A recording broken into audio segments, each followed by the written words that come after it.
Hello, I'm Reverend Ruth Vann Lillian.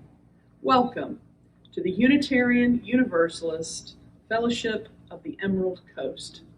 We are a covenantal community founded on loving kindness and a common devotion to our free faith. We recognize all the earth as sacred ground, and we welcome each other into this virtual space. We especially welcome those visiting with us today. We are so glad you're here. We invite you to check out our website and our Facebook page to learn more about us. We hope to touch hearts, teach minds, challenge spirits, and comfort souls. May you find refreshment and restoration in our service today.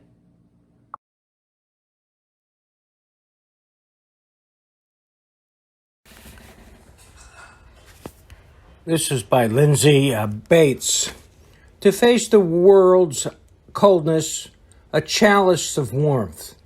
To face the world's terrors, a chalice of courage. To face the world's turmoil, a chalice of peace. May it glow, fill in spirits our hearts and our lives.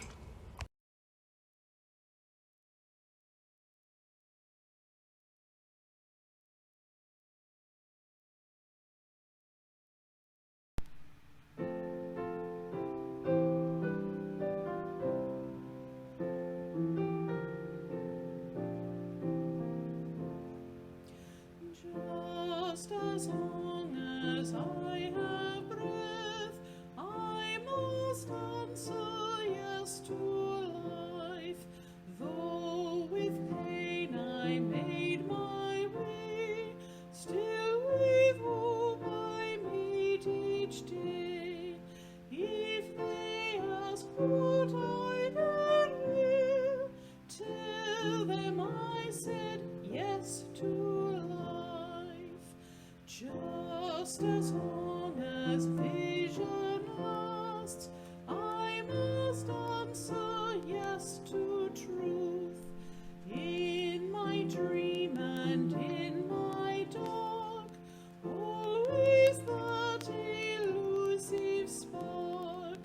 If they ask what I can hear, tell them I said yes to truth.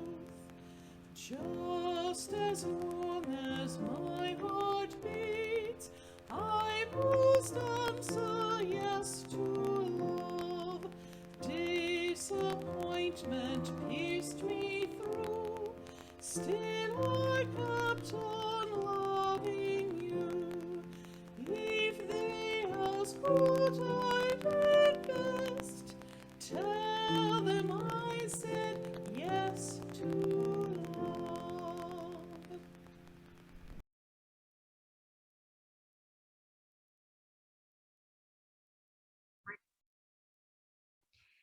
Hello, my name is Sophia Lopez, and I am the Director of Religious Exploration at UUFEC. And this morning we'll be reading Alma and How She Got Her Name by Juana Martinez Neo.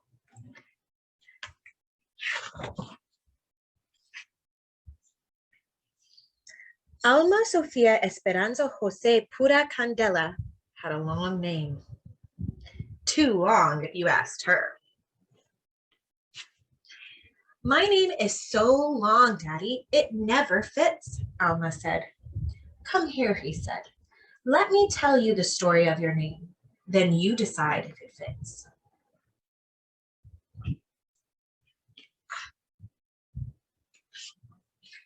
Sophia was your grandmother, he began. She loved books, poetry, jasmine flowers, and of course, me.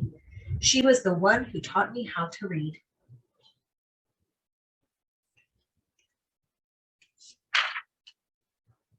I love books and flowers, and you too, Daddy.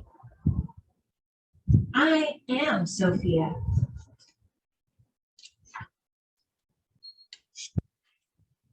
Esperanza was your great-grandmother, he continued. She hoped to travel, but never left the city where she was born. Her only son grew up to cross the 7 seas. Wherever her sailor son went, so did Esperanza's heart. The world is so big. I want to go see it, Daddy. You and me together. I am Esperanza. Jose was my father, Alma's daddy said. He was an artist with a big family like many people had back then. Early each morning, he walked the mountains and the plazas to paint everyday life. Sometimes I went along. Your grandfather taught me to see and love our people.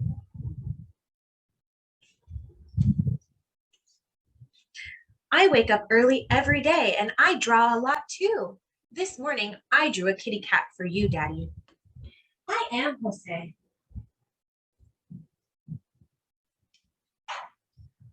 Pura was your great aunt. She believed that the spirits of our ancestors were always with us, watching over us. When you were born, she tied a red string around your wrist, a charm to keep you safe.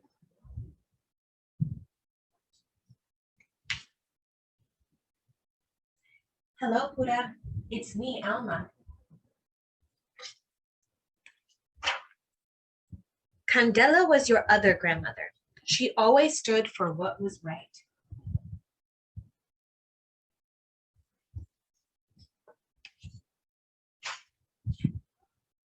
I am Candela.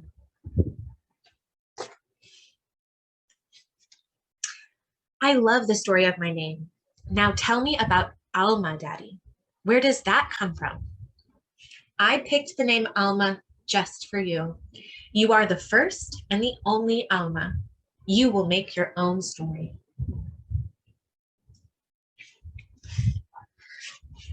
Alma Sofia Esperanza Jose Pura Candela. That's my name, and it fits me just right. I am Alma, and I have a story to tell.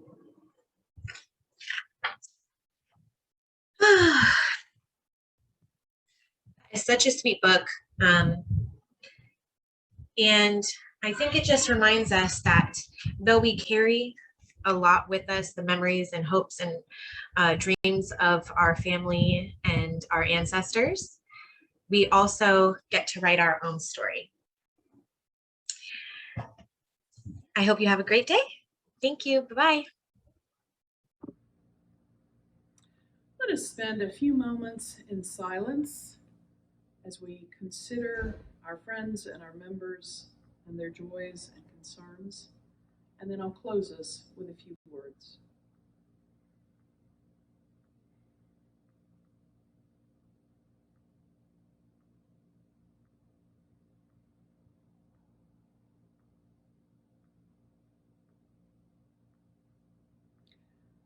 We are all carrying stuff with us today. Some of it is heavy and hard to haul around. Some of it is light and fun, gives us energy.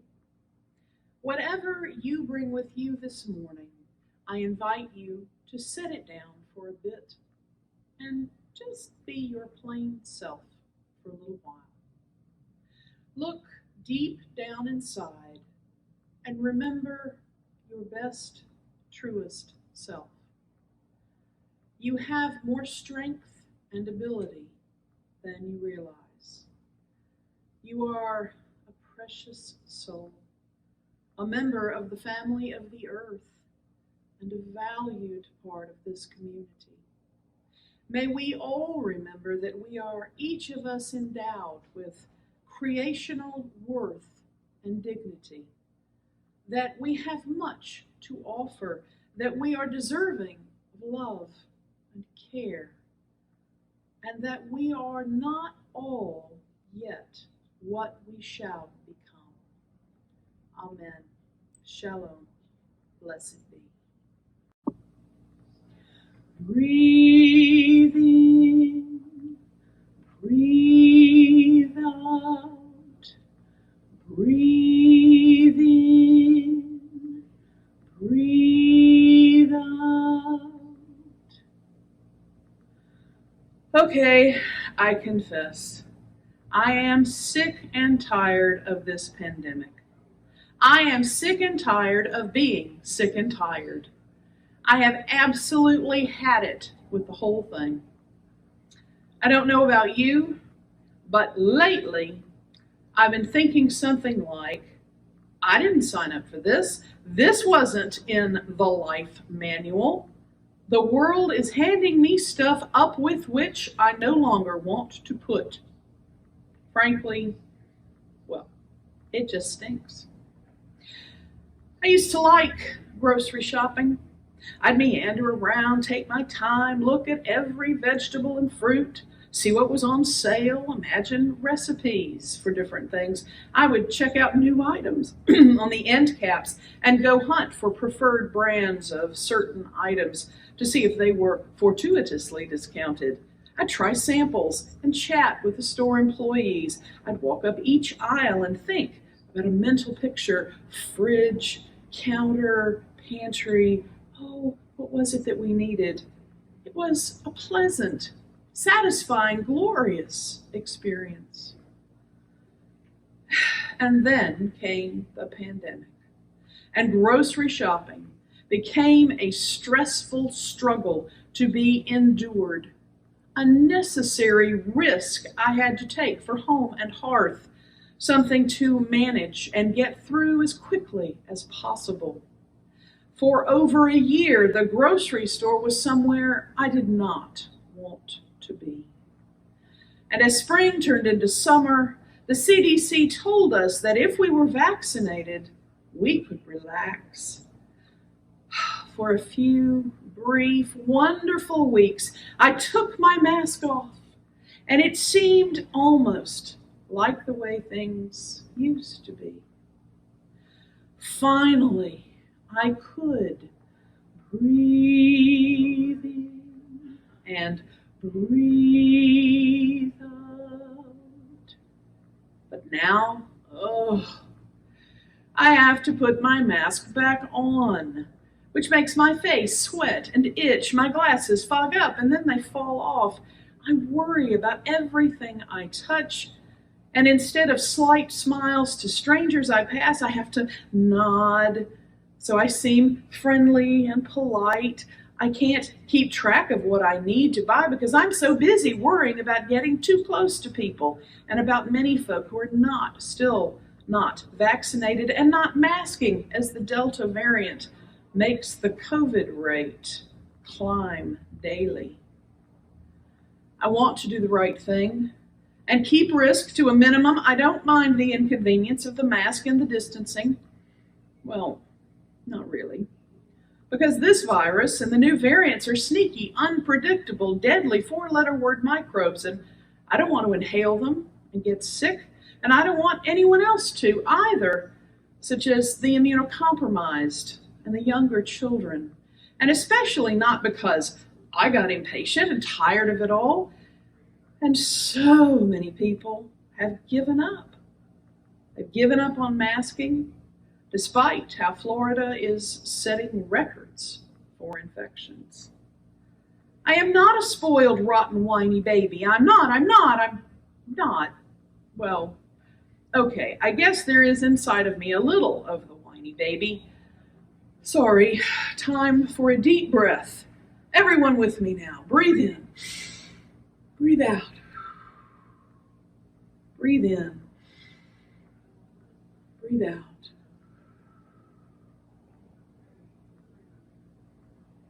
As a nation, we are still struggling with agreement on priorities. Remember last year, April of 2020, when we were told to isolate at home to protect everyone's health, which meant many lost their jobs and over 60,000 people died anyway. Remember when 60,000 seemed like an unbelievable number? And now there have been over 10 times that number of fatalities in our country. Now we have vaccines for ages 12 and up and the opportunity to be protected by them. And about half the US population still hasn't received both shots. And while it can't give us 100% protection from the Delta variant, full vaccination should keep us out of the hospital. But our young children can't get vaccinated yet, and there's all the political hoopla over masking and not masking and masking mandates and mandates against masking mandates, and I can feel my blood pressure rising.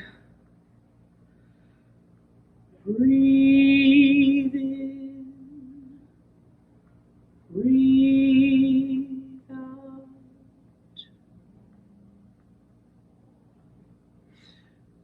Now that we're calmer, breathing deeply and slowly, let's consider what still matters.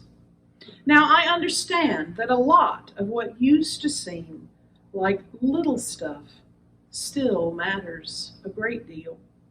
Things like housekeeping and grocery shopping have been relegated to the background of our lives because there is so much that demands our attention and seems so much more important. But the reason the seemingly mundane stuff may be stressing us out is because a lot of it really matters. The rituals of our lives, the meals we eat, the environment we live in, the way we spend time together as families, the routines of our work, all of this has been disrupted.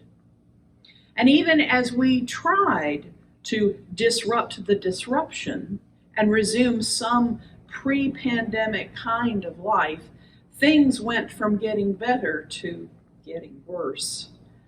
Our everyday existence has been so disrupted for so long as to impart a sense of ennui, of confusion over who we are and what value we have and how we fit together in our marriages and family units, or how we live as single persons alone day after day. The rituals and routines do matter, and we have been forced to re-examine and even recreate ourselves. So a lot of the little stuff does matter. It does affect our sense of well-being. When I was young, I read a book called The Endless Step by a Polish author, Esther Hotzig. It was a memoir of her experience of exile with her Jewish family by the Nazis from their home in Poland to distant Siberia. It was such a compelling story about a girl my own age being yanked from her comfortable life and thrust into a completely different existence. I read it over and over. I was so captivated, horrified, thrilled, and uplifted in turn. She and her family did return to Poland at the end of the war, but nothing was left of their old life. And so, like many other Jewish refugees, they came to the United States, where she lived and wrote the rest of her life. I remember at the beginning of the story when summer vacation had just begun and she had awakened early to enjoy her freedom. And she sneaked to the kitchen and made hot cocoa and a soft roll with butter.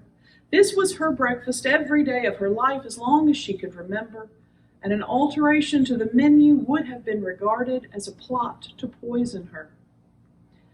She lay in bed eating her roll, sipping her cocoa, reading her favorite book, and everything was wonderful and just as it should be.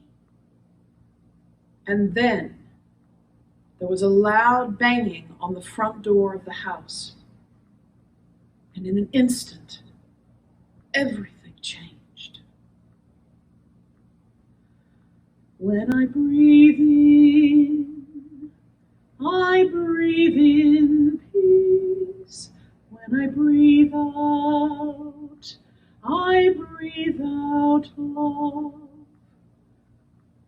While our situations are nothing as horrifying as Esther's, her story reminds me of the dramatic change and the lack of power, of autonomy, and the very real threat of danger to ourselves and our kids that grabs my mind and heart and has kept me awake nights. Something that we have lost that matters so much is our sense of safety in our own homes, in the places where we go most often. We thought the vaccine would restore our sense of safety, but some vaccinated people we know, people here in our congregation, have gotten sick anyway. We are delaying meeting for large gatherings in our own church building because it simply isn't safe enough yet. For most of us, home has been a place of relative safety, but recently we've had to worry about what and who comes into our home and whether it or they might bring the virus in with them. Are you vaccinated? I ask repair people. Please wear a mask in my house. Safety at home really matters. Of course, we all know our family matters. For the last 18 months, we may have wished on occasion that they would matter somewhere else for a few hours each day because we were, well, sick of the sight of them. My husband and I were sharing the TV much more than usual, and he became obsessed with videos about Tesla and electric cars. And I became enchanted at the efficiency of tiny houses, which I suspect might have been a latent fantasy about running away from home. We were nearly gritting our teeth over each other's viewing choices. I will certainly never drive a Tesla on principle alone. But of course, my Bill matters to me. He is my knight in rusted armor, the father of our two beautiful boys. He is the caretaker of our brain-injured younger son, and that enables me to follow my calling all the way to the Panhandle to work and serve as your minister. He still offers to share his beer with me, even though he knows I don't like beer, and he makes me laugh out loud after 23 years. He drives me crazy, gets on my last nerve some days, but he's my life companion and I love him. He matters enormously. Of course, my boys matter too. They are indescribably precious to me. Being a mother is my most important job and one that I absolutely love. As I have told them all their lives, they are my two favorite boys in the whole wide world. And there is nothing they could ever do that would make me stop loving them. Last Mother's Day, I asked for a big house cleaning project to be completed by the end of the month as my gift. Our younger son, Angus, offered lots of moral support, and Bill and older son, Liam, had their hands full, but they remembered that I matter too. And they got that project done just to show that they remembered how much. My friends, I fear that we may yet have more months ahead of this strange, challenging life. The infectious disease doctors are clear that when people refuse to get vaccinated and stop following the mitigation guidelines, the viral spread gets worse. Until the vaccination rate increases dramatically, social distancing and mask wearing are the safest path, though many don't want to hear it. What we say and do as a congregation and individually matters. The COVID virus is affecting us, and we dare not do anything which helps to spread the virus if we can help it. Continuing to hold only virtual services, to limit folk in our building, to keep everyone masked, these are acts of love for family and neighbor. When I breathe in, I breathe in peace. When I breathe out, I breathe out love. What still matters to you? Who matters to you? Do you matter to someone else? How we live with the COVID crisis in the weeks and months to come will be a testimony to how committed we are to one another and to our community. Every choice we make will have consequences for those who matter to us. Paul Greiner reminds us, everything you do has an impact. Who you are, that you are, actually matters. In an interconnected world, the only kind we have, our actions and the actions of others are inextricably linked. We are always and forever in a dance of mutual influence with those with whom we directly and indirectly participate. It is the unavoidable reality of being social creatures, only magnified by an ever increasingly complex and interwoven societal structure. We matter to each other. The members of the board and I will pay close attention to the situation and listen carefully to the recommendations of all the experts as we set policies and make decisions about safety in our church community. While online church is the safer course, we will stick with that, and it may continue longer than any of us had imagined. Our church must be a safe place. We must not reopen for Sunday services in person until we are more certain that it is safe for everyone to return. Until then, we will share our Sunday services online and we will be okay. Friends, we still matter to our families, to our community, to each other. Please take good care of yourselves in the days ahead. Make good, wise, safe choices. We all still matter very much to each other. Each one of you matters to me. Amen. Shalom. Blessed be.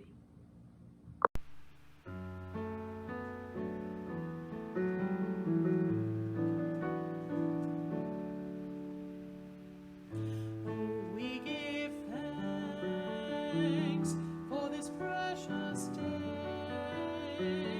for all gathered here and those far away, for the time we share with love and care. Oh, we give thanks for this precious day.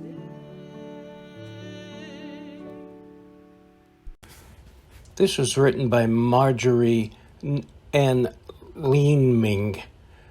Let us go into the world through a door of hope for the future, remembering these words by Martin Luther. Even if I knew that tomorrow the world would go to pieces, I would still plant my apple tree.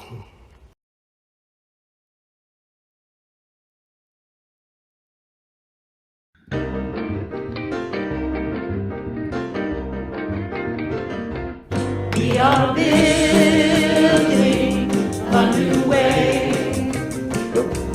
We are building a new way. We are building a new way. Feeling stronger every day. We are building a new way. We are working to be free. We are working to be free. We are working to be free. Hate and greed and jealousy. We are working to be free.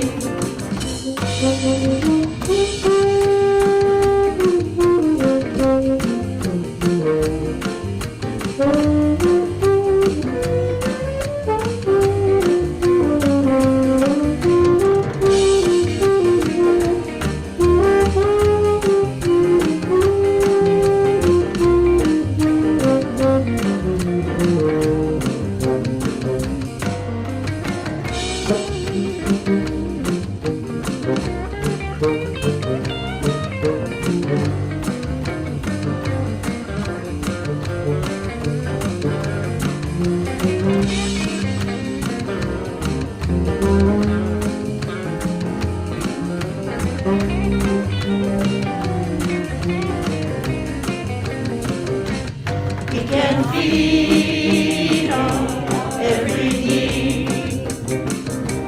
We can feed on every need. We can feed on every need. Start with love and in the seed. We can feed on every need. Peace and freedom is our cry.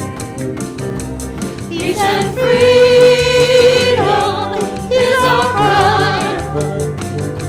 Peace and freedom is our cry. Without peace, the world will die. Peace and freedom is our cry.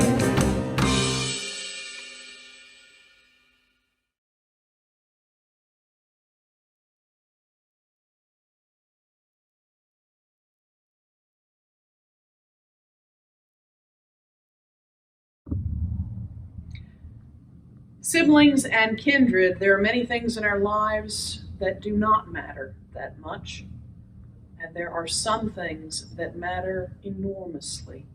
May we have clarity about what matters, and may we celebrate and protect and promote as we go forward into the world.